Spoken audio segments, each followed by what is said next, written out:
Hello everyone, welcome to study IQ. So आज इस video में हम डिस्कस करने वाले हैं 19 सितंबर के करंट अफेयर और इस क्लास को लेके आ रहा हूँ मैं। मेरा नाम है डॉक्टर विपिन गोयल। तो बढ़ते हैं आगे। और हिंदू के पेपर हैं और हिंदू के क्वेश्चंस हैं। और एक चीज़ आपको मैं बता दूँ, जितने भी आप स्टेट पीसीएस और यूपीएससी एग्जाम्स की आप तैयारी कर रहे हैं, आपको इस लेवल के एमसीक्यूज अभी आने स्टार्ट हो गए हैं। तो मैं करंट अफेयर्स को जनरल स्टडीज़ के साथ लिंक करके आप लोगों को पढ़ाता हूँ, क्योंकि क्वेश्चन जैसे भी बन सकता है। ओके, तो स्टार्ट करते हैं जी, आगे बढ़ते हैं। और आगे बढ़ने से पहले आपको बता दूं, आप मुझे इन डिफरेंट सोशल मीडिया के ऊपर आप फॉलो कर सकते हैं, लेकिन टेलीग्राम चैनल के ऊपर आपको फॉलो करना बहुत ज़रूरी है, क्योंकि यहाँ पे सारे लेक्चर्स, पीडीएफ, जो भी चीज़ें होती हैं आपके साथ शेयर की जाती हैं। इंस्टाग्राम के ऊपर आप मुझे पर्सनली कनेक्ट कर सकते हो यहाँ पे। तो स्टेट पीसीएस एग्ज़ाम की अगर आप तैयारी कर रहे हैं, प्री प्लस मेंस एग्ज़ाम की तैयारी कर रहे हैं, तो अभी हमने बिहार, उत्तर प्रदेश, उड़ीसा, असम, मध्य प्रदेश और राजस्थान बैचेज़ हमने लॉन्च किए हैं। सुबह 8 बजे और शाम को 6 बजे के बैचेज़ आपको देखने को मिलते हैं। तो आप एडमिशन ले सकते हैं, इनमें ये कोड लगा लेना। आपके कोर्सेज़ के लिंक डिस्क्रिप्शन और कॉमेंट सेक्शन में आपको मिल जाएंगे, नहीं तो स्टडी आईक्यू ऐप और वेबसाइट डाउनलोड करके जो है आप उसमें परचेज़ कर सकते हैं, स्टडी आईक्यू वेबसाइट। ओके, तो चलते हैं जी, स्टार्ट करते हैं आज के लेक्चर को। तो क्वेश्चन नंबर 1 देखिए जी, क्या कहता है। With reference to the UNESCO world heritage sites consider the following statements. इनके बारे में आपको स्टेटमेंट करेक्ट बतानी है कि क्या है। एक्चुअली अभी रिसेंटली तीन जो है हॉयसाल जो टेम्पल्स हैं कर्नाटका के, उनको यूनेस्को वर्ल्ड हेरिटेज साइट्स में इंक्लूड किया गया था। उसके रिगार्डिंग ही चीज़ें हैं ये। तो पहला स्टेटमेंट क्या कहता है, दीज लैंडमार्क्स आर और areas have the legal protection. ये बिल्कुल सही है। कैसे लीगल प्रोटेक्शन होती है, क्योंकि आपको पता है कि इंटरनेशनल जो आपकी एडमिनिस्ट्रेशन है वो कौन करता है, यूनेस्को करता है आपका। Okay, UNESCO world heritage convention, UNESCO world heritage convention आपकी 1972 की है। तो यूनेस्को इसको संभालता है, ये लीगल प्रोटेक्शन है। और एक चीज़ आपको मैं बता दूं, ये उन एरियाज़ को प्रोटेक्ट करके रखता है जिनकी कोई कल्चरल, हिस्टोरिकल, साइंटिफिक या कुछ इस तरीके के सिग्निफिकेंस हैं। There are the four categories in the world in which a site can be classified a UNESCO World Heritage Sites। ये गलत है जी। एक्चुअली आपकी 3 कैटेगरीज हैं यहाँ पे, और वो 3 कैटेगरीज हैं कल्चरल हेरिटेज साइट्स और natural heritage sites and the mixed heritage sites. तो ये 3 कैटेगरीज में हम इसको इंक्लूड करते हैं। इंडिया के पास जो है 45 वर्ल्ड हेरिटेज साइट्स हैं। नहीं, इंडिया के पास टोटल हैं 42 वर्ल्ड हेरिटेज साइट्स हैं, जिनमें 34 जो हैं वो 34 जो हैं आपकी कल्चरल वाली में है, और 7 जो हैं आपकी नेचुरल वाली में है, और एक जो है आपकी मिक्स्ड फॉर्म में देखने को मिलती है। फ्रांस के पास highest number of world heritage sites हैं इस टाइम इंडिया में, वर्ल्ड में। ये गलत है जी। इटली के पास सबसे ज़्यादा जो हैं सबसे ज़्यादा वर्ल्ड हेरिटेज साइट्स हैं 58, और इंडिया का रैंक है अभी 6th। और इंडिया की टोटल कितनी हो चुकी हैं, 42 हो चुकी हैं। तो इसका आंसर क्या बनेगा। स्टेटमेंट करेक्ट पूछ रहा था, तो अकेला पहला ही ऑप्शन आपका करेक्ट है। Only one statement is the correct one, only one. और ये हैं जी डिफरेंट आपकी साइट्स। और यूनेस्को की बात करते हैं। UNESCO is the United Nation educational, scientific and cultural organisation. और इसके हेडक्वार्टर कहाँ पे हैं, पेरिस में है। और पेरिस में OECD के भी हेडक्वार्टर हैं, organisation of economic cooperation development के। With reference to Shanti Niketan consider the following statement. It was established in 1901 by the Subhash Chandra Bose. Actually आपको पता है कि शांति निकेतन को जो है वर्ल्ड हेरिटेज लिस्ट में इंक्लूड किया गया है, और ये 41st हमारा वर्ल्ड हेरिटेज साइट्स था। तो ये 1901 के अंदर जो है सुभाष चंद्र बोस जी द्वारा बनाया गया नहीं। पहली बात तो ये वेस्ट बंगाल में है, और दूसरी बात ये है कि 1901 में इसको रविंद्रनाथ टैगोर जी द्वारा जो है आपका बनाया गया था। और ये एक रेजिडेंशियल स्कूल है, सेंटर ऑफ आर्ट है, जो कि आपका बेस्ड है एंशिएंट इंडियन ट्रेडिशंस के ऊपर बेस्ड है। और विश्व भारती जो है in Shanti Niketan is a central university whose chancellor is prime minister. ये बिल्कुल सही है आपका ऑप्शन। ये स्टेटमेंट सेकंड करेक्ट है, तो उसमें second only is the correct answer. एक चीज़ मैं आपको बताना चाहूँगा कि 1901 में इसको हमने इस्टेब्लिश किया था। 1921 में ही इसको वर्ल्ड यूनिवर्सिटी का जो है आपका दर्जा मिल गया था शांति निकेतन को, जिसको बाद में हमने विश्व भारती यूनिवर्सिटी के नाम से बोलने लग गए थे। ओके, अकेली ऐसी सेंट्रल यूनिवर्सिटी जहां का जो चांसलर होता है वो हमेशा प्राइम मिनिस्टर होता है। अदरवाइज़ आपको पता होना चाहिए जितनी भी सेंट्रल यूनिवर्सिटीज़ हैं उनके सबके प्रेसिडेंट जो हैं आपके चांसलर रहते हैं, लेकिन विश्व भारती यूनिवर्सिटी एक ऐसी है जहां पे प्राइम मिनिस्टर चांसलर रहता है। तो ऑप्शन क्या बनेगा, second only is the correct one, Shanti Niketan. Sardar Sarovar dam के रिगार्डिंग आपको स्टेटमेंट बतानी है। एक्चुअली आपको पता है कि बहुत सारी हैवी रेंस आपको देखने को मिला था गुजरात में और नर्मदा डैम में, जिसमें आपका फ्लडिंग हो गया था। 9600 पानी को शिफ्ट करना पड़ा था हमें यहाँ पे। तो उसके रिगार्डिंग सरदार सरोवर डैम पे मैंने क्वेश्चन बनाया ये। It is A concrete gravity dam, yes बिल्कुल सही है। और it is built on the Tapti river, ना वो आपका नर्मदा रिवर के ऊपर है। It is situated in the Narmada district of Gujarat, ये ऑप्शन आपका बिल्कुल सही है। तो इसका ऑप्शन क्या बनेगा जी आपका, इसमें स्टेटमेंट कौन सी पूछा है कि नॉट करेक्ट पूछा है, तो नॉट करेक्ट में क्या आएगी, second only is the wrong one. तो option number C is the correct one. Okay, ये सरदार सरोवर डैम जो है हमने बनाया है सरदार वल्लभ भाई पटेल जी के नाम पे बनाया है। इसकी लेंथ 1.2 किलोमीटर के आसपास है और ये थर्ड हाईएस्ट कंक्रीट डैम है इंडिया में, ओके। और पहला जो है आपका बाखड़ा नंगल डैम हिमाचल प्रदेश में, और दूसरा लखवार उत्तर प्रदेश में देखने को हमें मिलता है। और वर्ल्ड की अगर हम बात करते हैं एज ए सेकंड, मतलब वॉल्यूम वाइज अगर हम बात करते हैं तो ये सेकंड लार्जेस्ट है वर्ल्ड वाइड। तो पहले नंबर पे जो वर्ल्ड वाइड है आपका वो है काउली डैम, जो कि यूएस में है। और वॉल्यूम के मामले में सेकंड नंबर पे है। कंक्रीट डैम की बात करें तो थर्ड हाईएस्ट है इंडिया का। यहाँ पे पावर हाउसेस भी देखने को मिलते हैं। इनकी जो पावर है वो आपकी शेयर किन मतलब स्टेट्स में होती है, मध्य प्रदेश में, महाराष्ट्र में और गुजरात में।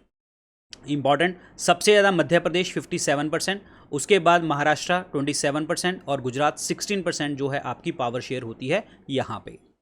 नर्मदा की बात करते हैं तो आपको पता है कि जो नर्मदा रिवर है वो लार्जेस्ट वेस्ट फ्लोइंग रिवर है, एस्चुरी बनाती है और अरब सागर में, अरेबियन सी में, और आपकी विंध्यास और सतपुड़ा के बीच में रिफ्ट वैली का पार्ट बनाती है, ब्लॉक माउंटेन्स का पार्ट बनाती है। ये अमरकंटक प्लेटू से स्टार्ट होती है, जबलपुर के अंदर जो है मार्बल फॉल्स बनाती है और ये रिवर फ्लो करती है मध्य प्रदेश, महाराष्ट्र और गुजरात के अंतर्गत।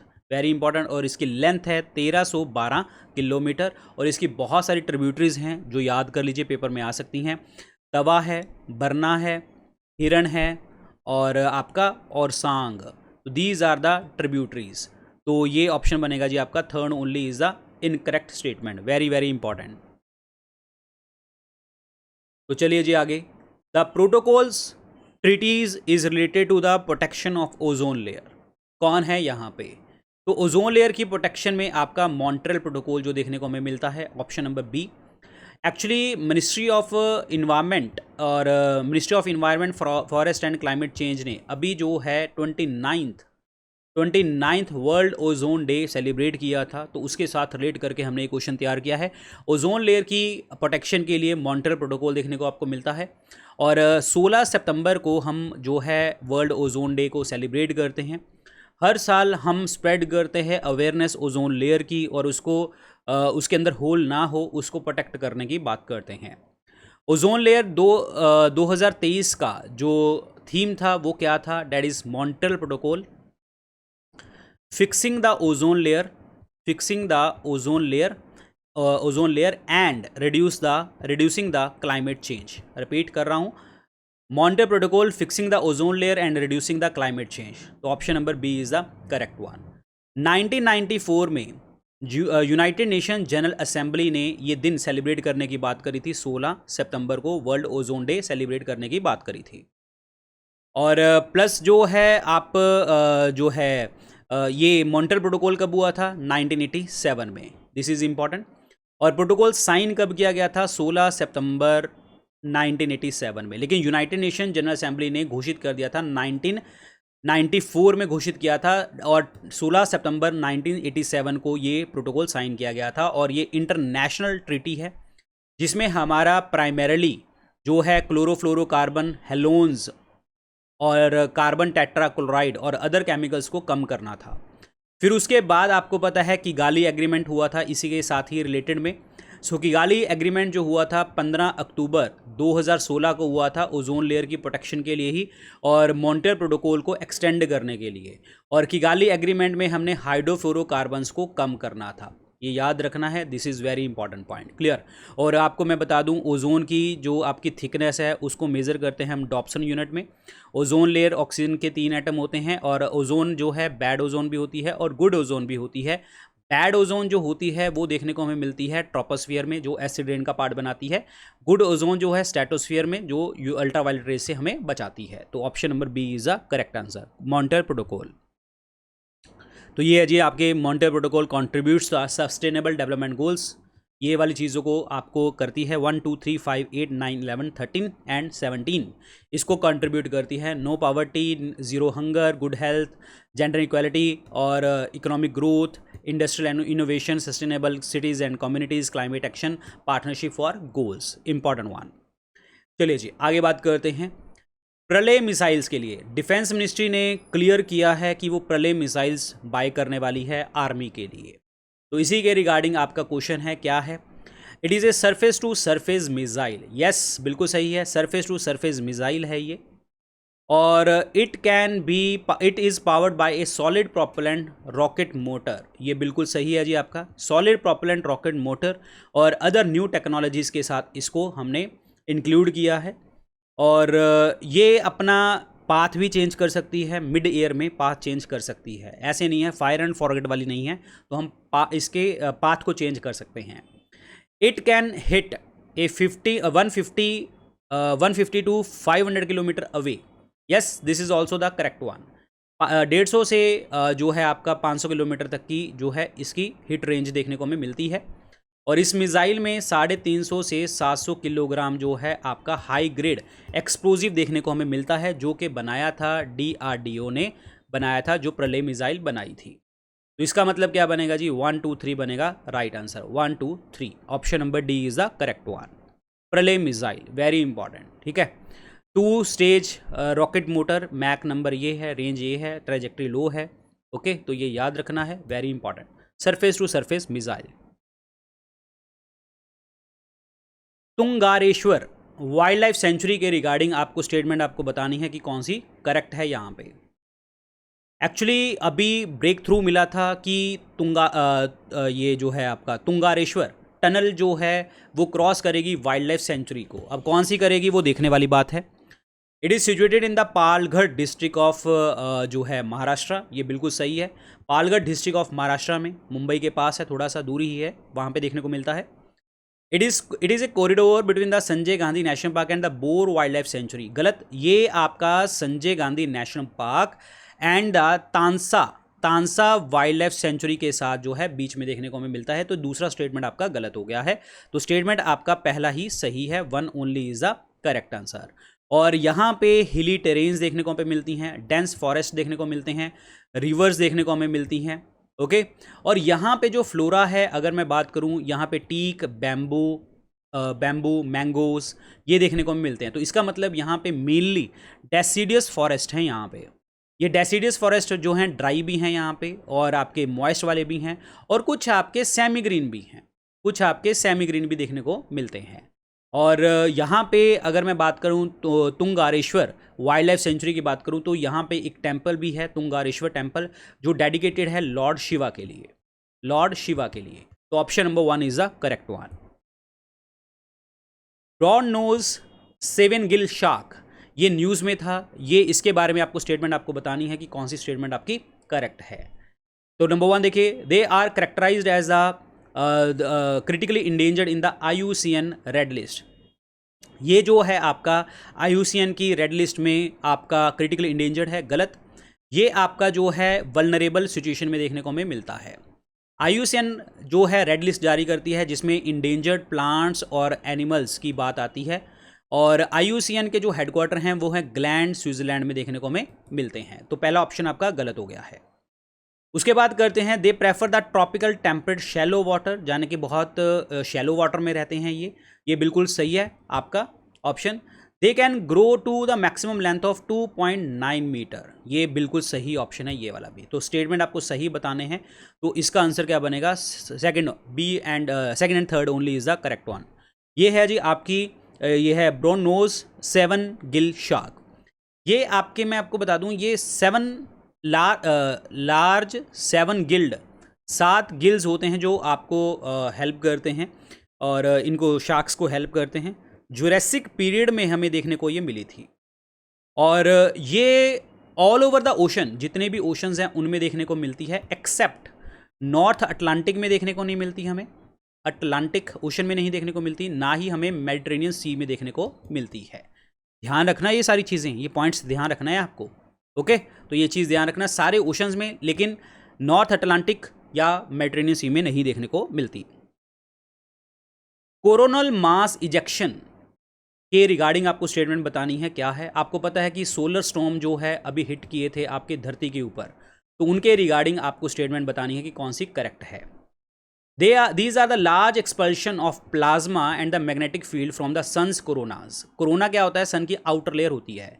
यहाँ पे प्लाज्मा और मैग्नेटिक फील्ड जो है बाहर की तरफ चल रहे हैं, ये बिल्कुल ऑप्शन आपका सही है। ये they are triggered by the destabilization of the sun magnetic field। yes, they are triggered by the destabilization of the sun's magnetic field। ये एग्जैक्ट मैकेनिज्म जो है वो कॉम्प्लेक्स है और जो मैग्नेटिक लूप्स होते हैं, जैसे ऐसे लूप्स बनते हैं ना सन की सरफेस के, वो मतलब इसमें इन्वॉल्वमेंट देखने को हमें मिलती है। ये बिल्कुल सोलर फ्लेयर से बिल्कुल डिफरेंट हैं, ऑल टुगेदर डिफरेंट हैं ये। और सोलर जो फ्लेयर्स होती हैं एक्चुअली, जो मतलब तरंगे से निकलती हैं, वो बहुत ज़्यादा हाई एनर्जी रेडिएशन की होती हैं। लेकिन जो कोरोनल मास इजेक्शन होता है, ये आपका सोलर मटेरियल का इजेक्शन हो रहा है। लेकिन अगर बात करी जाए सोलर फ्लेयर्स की, तो यहाँ पे जो है बहुत ज़्यादा इंटेंस बर्स्ट होता है एनर्जी का और रेडिएशन का। एनर्जी और रेडिएशन अगर बाहर निकल रहे हैं तो सोलर फ्लेयर्स हैं, और सोलर मटेरियल निकल रहा है तो कोरोनल मास इजेक्शन है। ये ध्यान रखने वाला पॉइंट है। Auroras on the north pole and south pole areas are caused by these ejection, ये बिल्कुल सही है जी। नॉर्थ पोल में हम उसको बोलते हैं aurora borealis, borealis word use किया जाता है, और साउथ पोल में उसको बोलते हैं ऑरोरा ऑस्ट्रेलिस, ये बोला जाता है। और आसमान में आपको चमकती चीज़ें नज़र आती हैं यहाँ पे, तो इसमें स्टेटमेंट सारे के सारे ही आपके सही हो जाते हैं। तो ऑप्शन डी 1 2 3 बनेगा right answer. Very very important, clear. चलिए, ताइवान के रिगार्डिंग स्टेटमेंट है आपकी, और इसमें स्टेटमेंट आपको बतानी है कि कौन सी स्टेटमेंट जो है आपकी करेक्ट है।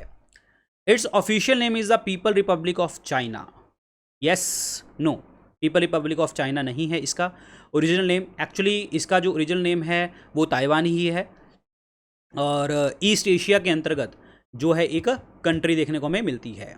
और ये जो आपका ईस्ट और साउथ चाइना सी है, साउथ चाइना सी और ईस्ट चाइना सी, उसके बीच में ये लगती है यहाँ पे। तो पहला ऑप्शन गलत। It is A member of United nation, ना, ये यूनाइटेड नेशन का कभी भी मेंबर नहीं रहा। इसका पहला नाम फॉर्मोसा है, ये बिल्कुल सही है, ये इसका पहला नाम फॉर्मोसा था। Option number D is the correct answer. Actually ये है कि ताइवान ने अभी डिटेक्ट किए थे 28 Chinese warplane around the island.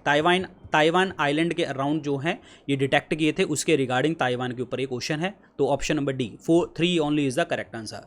So here is the Taiwan, Taipei is the जो है आपकी कंट्री है। ईस्ट चाइना और साउथ चाइना के बीच में ये लगता है, बाउंड्री लाइन लगती है ताइवान की। सेगूर एलिफेंट कॉरिडोर के रिगार्डिंग आपको स्टेटमेंट बतानी है कि कौन सी स्टेटमेंट आपकी करेक्ट है और किस राज्य में सही है। ये कौन से राज्य में है ये? एक्चुअली सुप्रीम कोर्ट ने एक कमेटी अपॉइंट करी है 12 प्राइवेट रिजॉर्ट को अलोंग द सेगूर एलिफेंट कॉरिडोर की वो इलीगल हैं, ठीक है। तो इसीलिए इंपॉर्टेंट बन गया सेगूर एलिफेंट कॉरिडोर। तो ये है तमिलनाडु में। पहले तो आंसर ही टिक करते हैं। ये एक कॉरिडोर ऐसा है जहाँ पे हम एलिफेंट मूवमेंट या दूसरे अदर वाइल्ड लाइफ मूवमेंट जो हैबिटेट मतलब जानवर हैं उनकी मूवमेंट के बारे में बात करते हैं, देखते हैं। यहाँ पे नीलगिरी बायोस्फीयर रिजर्व में इनकी यहाँ से वो होती है, मूवमेंट होती है। कमेटी जो बात कर रहा है वो इस कॉरिडोर को प्रोटेक्ट करने की बात कर रहा है, और जो इसके अराउंड जो आपके ये रिजॉर्ट्स बने हैं उनको इलीगल घोषित करने की बात कर रहा है यहाँ पे। तो ये ऑप्शन क्या बनेगा जी आपका? D option, Tamil Nadu is the correct answer, Tamil Nadu. So ये है जी wild elephant population of the India, important, ठीक है। तो यहाँ पे तमिलनाडु में देखने को हमें मिलता है यहाँ पे। So this is important one, so very important. तो चलते हैं जी आगे। अच्छा, एलिफेंट प्रोजेक्ट एलिफेंट कब लॉन्च किया गया था? 1992 में, ये याद रखना है आपको। तो चलते हैं आगे। सो ये है जी आज के लेक्चर के अंदर क्वेश्चन। आई होप आपको मज़ा आया होगा, अच्छी लगी होगी क्लास। अच्छी लगी है तो लाइक और शेयर करना दोस्तों के साथ, और कमेंट करना ज़रूर बताया करो। और बाकी अपडेट्स आपको मिलेंगे टेलीग्राम चैनल के ऊपर। इंस्टाग्राम के ऊपर आप मुझे फॉलो कर सकते हैं, कोई भी अपडेट्स होंगे वो आपको टेलीग्राम चैनल के ऊपर आपको मिलते रहेंगे। अगर आप स्टेट पीसीएस एग्जाम की तैयारी कर रहे हैं, प्री प्लस मेंस की तैयारी करना चाहते हैं, अभी हमने बिहार, उत्तर प्रदेश, उड़ीसा, असम, मध्य प्रदेश, राजस्थान के लिए pre plus mains batches launch किए हैं। आने वाले टाइम में जम्मू कश्मीर और पंजाब और भी स्टेट्स हम प्लान कर रहे हैं, तो आप में इसमें ये कोड लगाना है VIP लाइव, आपको डिस्काउंट मिलेगा। सुबह 8 बजे और शाम को 6 PM जो है हमारे जो है बैचेस का टाइमिंग है, आप देख ले सकते हैं, एडमिशन ले सकते हैं। जो स्क्रीन के ऊपर यहाँ पे नंबर आपको चल रहा है उस पर फ़ोन करके आप अपना कोई भी बैच ले सकते हैं और ये कोड लगाएंगे तो आपको डिस्काउंट यहाँ पे मिल जाएगा। So thank you so much guys, all the very best, good luck, take care, bye bye.